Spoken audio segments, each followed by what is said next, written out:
Electric skateboarding is dangerous and you should always wear a helmet.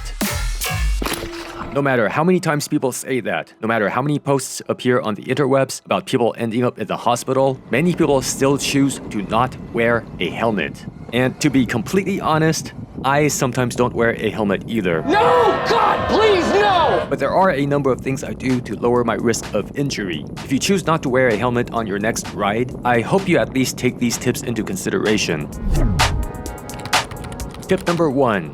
Understand the risks. When you're riding an electric skateboard, whether or not you get injured is not just dependent on your skill. Oftentimes, other people are the cause of accidents, and sometimes it's your electric skateboard that fails. Many things are outside of your control. Think about it this way. If you know for a fact that you're going to be thrown off your board sometime within the next 5 minutes, how would that change the way you ride? I actually don't think it's overkill to think about e-skating in that way, and that's the reason I sometimes wear lots of protective gear. I'll get into the specifics of what I do differently when I'm not wearing a helmet, but tip number 1 is to just be aware that you are taking a risk, and you are never in complete control of whether or not you get injured. Tip number 2. Ride slower than you can run. This way you have a much better chance of running off your board in a bad situation or going into a controlled roll. When I'm not wearing a helmet, I personally ride below 20 kilometers per hour. That's a rule that I've made for myself with no exceptions. Even if I really want to pass someone, if I can't pass that person without speeding up past 20 kilometers per hour, then I simply don't pass. It takes a bit of practice to be patient. 20 kilometers per hour is roughly how fast an average adult can run for a short distance. It's also roughly how fast you would be cruising on a regular longboard. So if you got into electric skateboarding to have a longboarding experience, just minus the pushing, around 20 kilometers per hour is actually a very appropriate speed. It's also important to know that the risk of injury from an impact goes up exponentially, meaning riding twice as fast is not twice as risky. It's about 4 times as risky. So if you want to ride faster, wearing a helmet is incredibly important. If you insist on not wearing a helmet, then don't ride faster than you can run. Tip number 3. Wear other protective gear. Even when you're not wearing a helmet, wearing other protection can still indirectly protect your head. For example, if you're wearing knee pads and elbow pads, then you know that you can try to bail forward onto your knees and elbows for a relatively low risk of injury. Falling backward is when you have the highest risk of hitting your head. But if you don't like wearing a helmet, then you probably don't like wearing pads either. It might be because you're self-conscious, or it could be simply that they're inconvenient to put on. Fortunately, you can actually find pads that are pretty much invisible and don't take any effort to wear. In this example, both my jacket and pants have pads inside of them, so putting them on literally took no more effort than putting on a jacket and pants. Here I'm wearing very low profile elbow pads under my jacket. They're just sleeves that you pull on. Here I'm wearing convenient knee pads that I can put on and take off without removing my shoes. And here I'm just wearing gloves. Basically, the more pads you have on, the more options you have for bailing, and the more you can indirectly protect your head.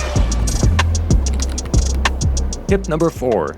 Be extra aware of your surroundings. This is of course something you should do even when you do have a helmet on, but it's especially important when your head is unprotected. Be aware that a car can switch into your lane or cut you off at any time. Be aware that someone on the sidewalk can suddenly step onto the road without looking. Be especially cautious of people who are looking at their phones. You are invisible. If you're not sensitive to bright lights, then don't wear sunglasses. Just wear clear lenses so you can see everything. And if you're listening to music or a podcast, keep the volume low so that you can hear what's going on around you. To make sure that nothing obstructs your hearing, consider wearing open-ear headphones, like the OneOdio Openrock Pro, the sponsor of this video. I've been wearing these headphones for a few weeks now. They are by far the most comfortable open-ear headphones that I've worn. In fact, they're probably the most comfortable headphones of any kind that I've worn. The speakers don't stick inside my ear canals, and the ear hooks are soft and adjustable. I have lots of earphones, and so far, these are the only ones I can comfortably wear all day. Even when I'm not listening to anything, I sometimes just leave them on my ears because I forget that I'm wearing them. The audio sounds great, but what surprised me was that there's actually a bit of bass, which I didn't expect from this type of headphone. OneOdio calls it their tube-based technology. I'm not sure how it works, but it works. The battery gives you about 19 hours of audio without charging, and more than double that with a very compact charging case. Just 5 minutes of charging gives you about an hour of playtime. I'm really glad to have these. Be sure to check out the OneOdio Openrock Pro at this link. Tip number 5. My final tip for riding without a helmet is wear a helmet.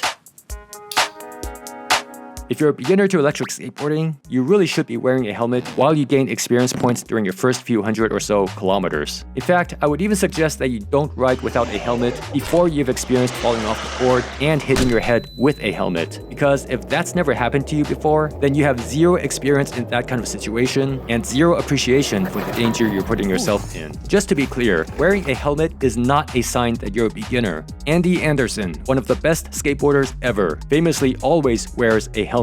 Downhill skateboarders of all levels, they all wear helmets. It's just the smart thing to do and the best way to protect the most important part of your body. So those are my 5 tips. Understand the risks, ride slow, wear other gear, be extra aware, and wear a helmet.